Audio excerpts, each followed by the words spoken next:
What is up, my brothers and sisters? It's your boy Juice. Looking at the radar because I'm watching the rain return to Texas, as I figured it would.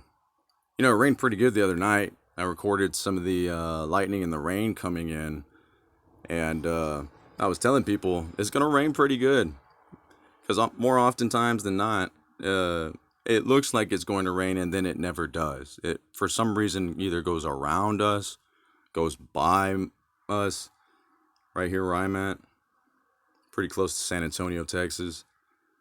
Um, I wanted to talk about a term that I had come across some time ago, and it had to do with like witchcraft and uh, sorcery and how do you say medicines, okay?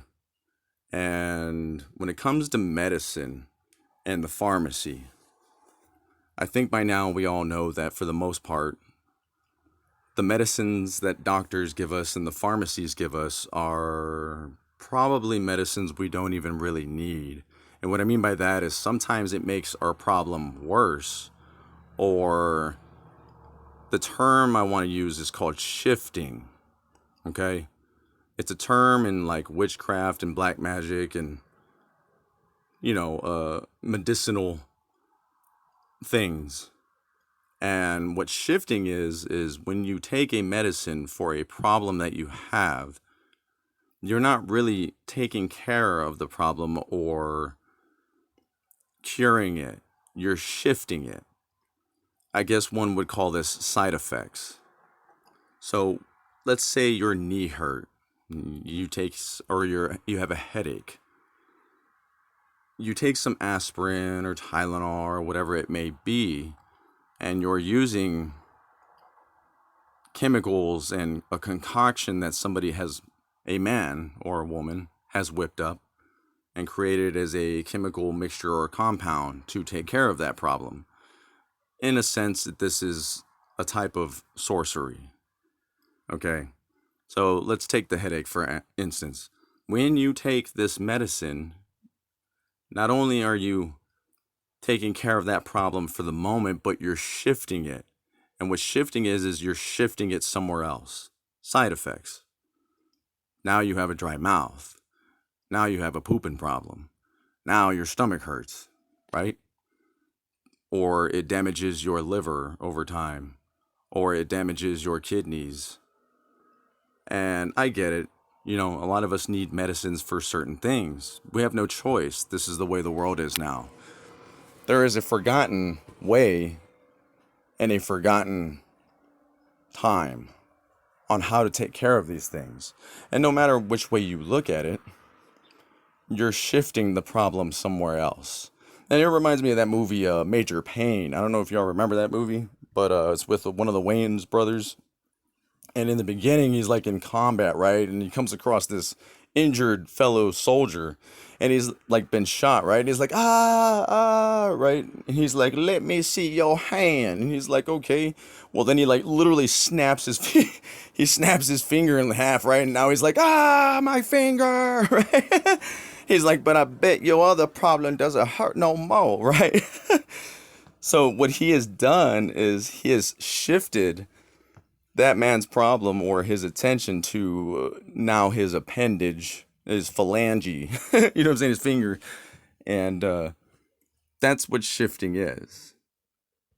So I tried to look this up online, and it's actually quite hard to find. And I was actually surprised that I could not find it on Google, of all evil places. You know what I mean? Like the term is there, but not in the sense that I was talking about. But it brings me to something else. Apparently this is becoming a thing, and there's people doing sorcery and witchcraft and demonic incantations on TikTok. Well, they claim that they can shift your reality. I have not read into it, but I'm assuming that they're taking advantage of the situation that we find ourselves in now. Because yes, reality is changing every day. The dimensions are merging, and there is odd things happening, such as the Mandela effect, for instance. People are witnessing planes stop in the middle of the air. People are witnessing birds get stuck in the middle of the air. People are witnessing people getting frozen in spot. I can tell you that some of this is probably real. Some of it is not. Let's take the bird, for instance. Yes, there are times where a bird has gotten stuck in a wire or a, power line or something, and you just can't see it, and he's actually just stuck, right? Sometimes you can point this out. The internet's pretty good at deceiving people nowadays, with all the technology and the ways and creative things that people do. But I can assure you that some of it is real. Let's take the plane, for instance. Yes, sometimes it is maybe a statue and you can't see the pole that it's sitting on.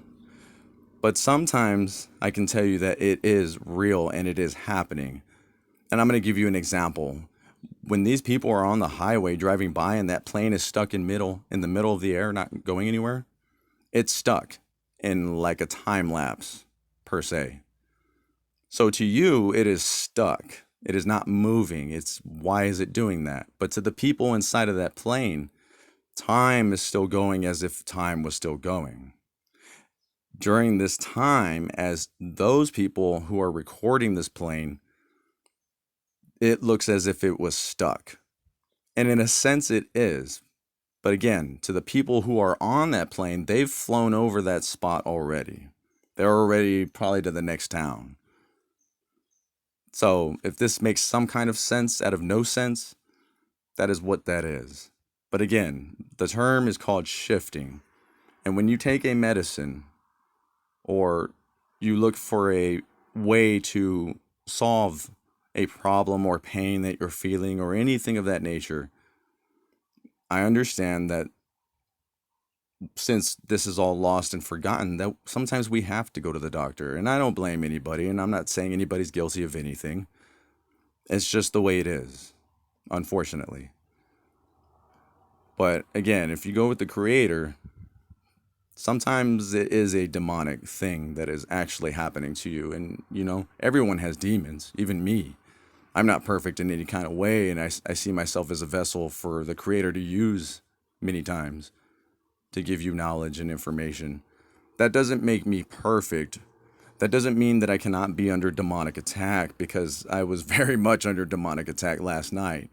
I was feeling angry. I was saying mean things. I was cursing people. That's not for me to do at all.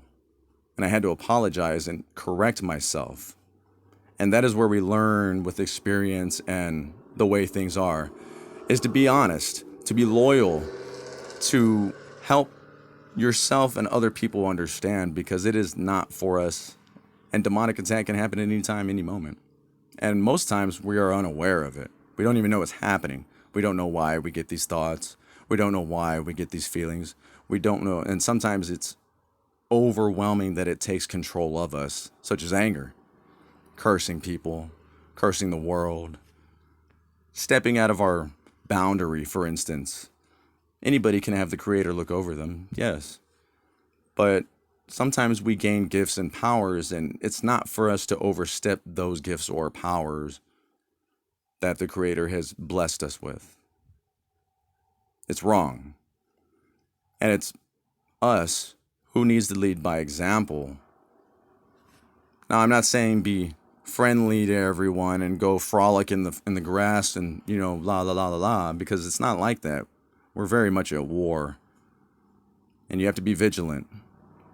And sometimes you have to be stern for people to understand, because speaking softly or not trying to get your point across is not going to, but that doesn't go over as well either, because people are stuck on their beliefs and they're going to believe what they believe. And I'm not trying to convince anybody of anything. You can believe what you want, but there is, in essence, some kind of entity or greater power than us. Blessings and strength.